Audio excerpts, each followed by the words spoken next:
been through several high-profile matchups over the years. What stands out when you think of a matchup with Bruce?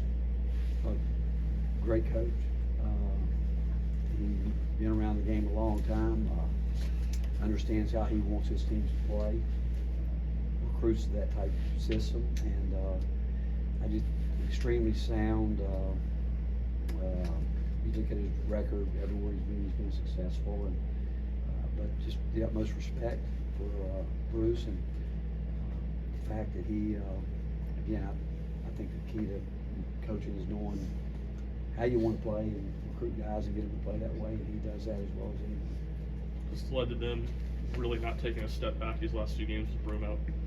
Well, I think it speaks to who they are as a team, and the fact that when you're the #1 ranked team, and they've been there all year long, and you look at early losses at Duke early in the year, and so you're not going to get to be a #1, #2, #5, any of those teams ranked by one guy alone. You can certainly have a guy that can anchor you down, but you've got to be able to withstand some of these type situations through injuries. And he started the season.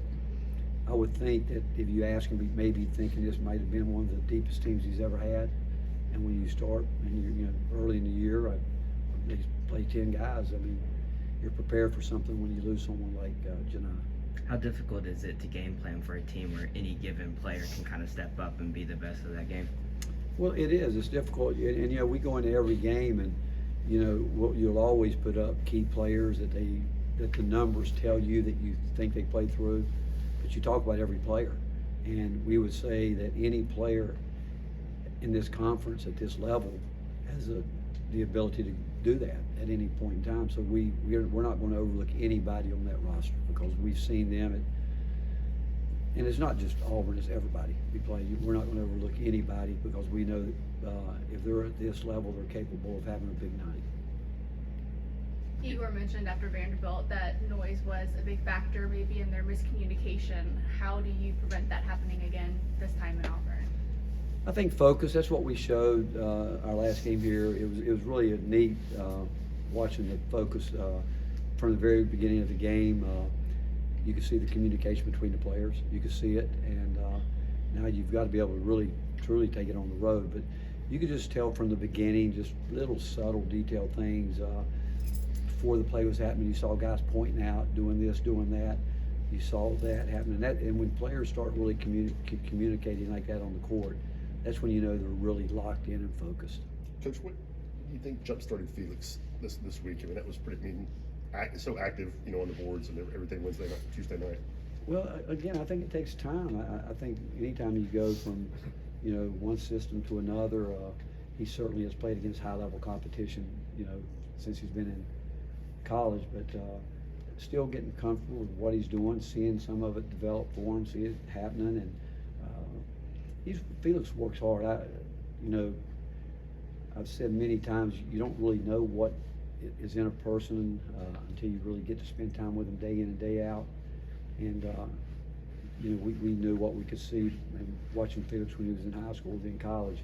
But he's so much more, and that's why we said we're not going to put him in a box. We're going to try to get him to keep going because we think there's more there. But his mindset when he's playing like he is right now, he gives us something that we haven't had in a while. How hard is it to defend a team with the 4 guys who are shooting 39+% from the 3-point line? Like you would imagine, they're every spot. You got to be disciplined. You have to really stick together. And like we've said before, we're not asking one person to guard one guy. We believe in our team defense, and but that's why Auburn's so good. They shoot the ball as well as anybody in the country, and it takes a lot of focus, takes a lot of discipline, and to make sure you stay locked in throughout the possession. What's going to be key for your post players against Cardwell in there, especially that bigger? Same thing. They're big, they're strong, and it's always about space. Trying to obviously you don't want them to be able to just do what they want to do. They don't. Believe me, they're going to work as hard as they can to keep us from doing what we want to do, and we have to do the same. And whether it's as a team, but also in all those individual matchups like that, knowing that what they're trying to do, you're trying to take it away from them. Is it more difficult to prepare, not knowing if Broom will try to play or if he'll be out Not completely? really. We prepare the same because, well, we'll know, in our league now, I think, is it Friday night? They send it, so, but, we'll prepare that, but, because it's no different going into a game when, you might prepare for somebody to get in foul trouble, they're gone, you gotta be ready for who comes in behind them, and so you go about it the same way. Is Chaz doing a better job against Mississippi State working to get open and getting his shots? He did. I thought he did, and I do again go back to that game talking about the details earlier in the communication.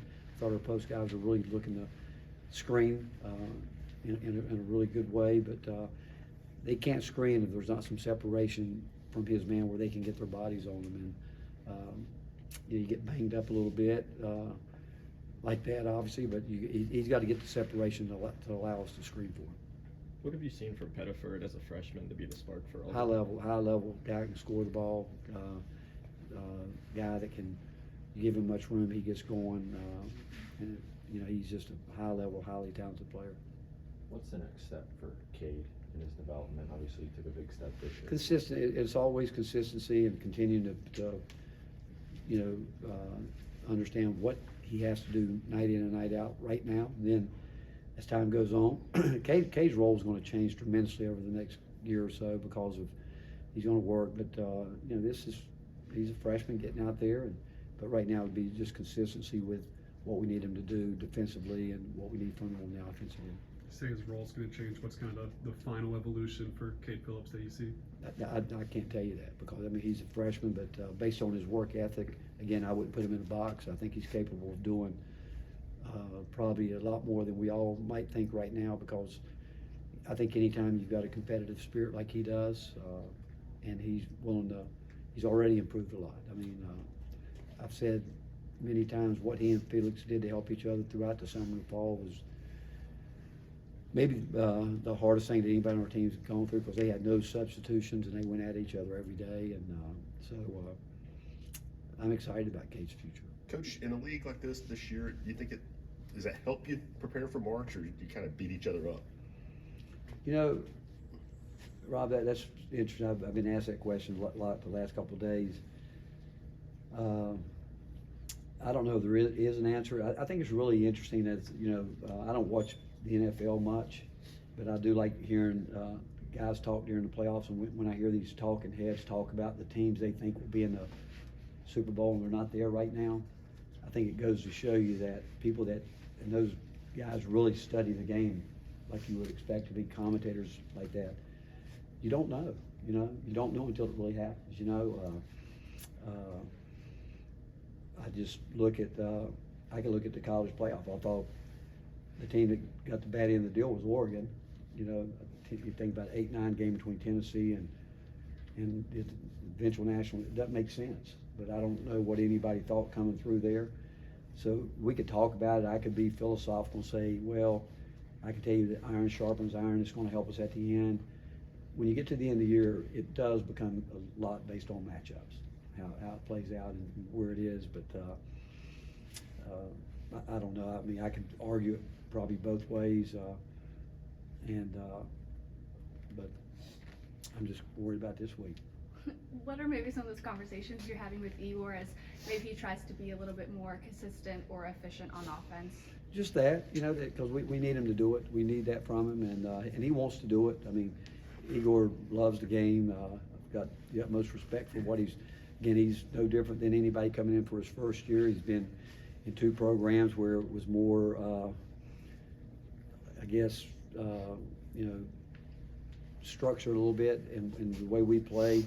It's a lot of read, react, and so he's learning to do all that. But he's impacted a lot of games with his rebounding already. But we just need him to, and we know that he can shoot the ball. There's no question in our mind with that. But we need him to. We're trying to get him more involved to do a lot more for us on the offensive end. Any fatherly advice for Justin Caldwell after he and Kim had their baby? I've been doing that for about 3 months. And I'm really excited for both of them. He was excited. He came back yesterday and he tried to tell me, you guys didn't tell me all of it. And I said, we did. You just didn't listen. And we got obviously, but I really am excited for both of them, and so every day now I'm gonna get some kind of details that I can eventually use against Coach Caldwell. Kim. How much did becoming a parent change you as a coach? Unbelievable. It's one of the greatest gifts ever when, you know, God blesses you with a child, and now being a grandfather, I can tell you being a grandparent is not overrated. You know, it's unbelievable. But when God blesses someone with a child, and I mean, he came in last night. He had a beam on his face. You know, he really did. And it was neat because I can imagine.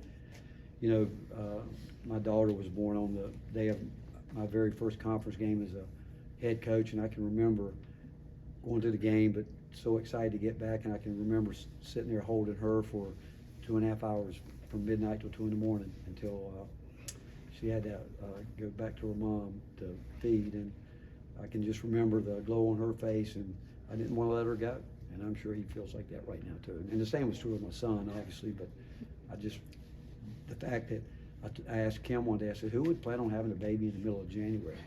Knowing that my daughter was born on the 9th of January, you know, but I didn't have to deliver it, thank goodness. What's maybe the biggest piece of advice you would give Kim and Justin about, you know, coach life balance? That this isn't all, this is what we do. It can't be who you are. If I'd say that to any coach, if you think you're gonna, if your job's your identity, you're gonna really struggle. You know, because there's so much more, and I did it. I put it first, and it was some of the worst times in my life that I wish I could go back and be 36 years old again, and I'd do so many things differently because I lost my way, and but thank God that He didn't leave me, and that's my foundation now, my relationship with Jesus Christ. But the fact is, if you make this bigger than it is, it'll eat you alive. Thanks, Coach. Thank you.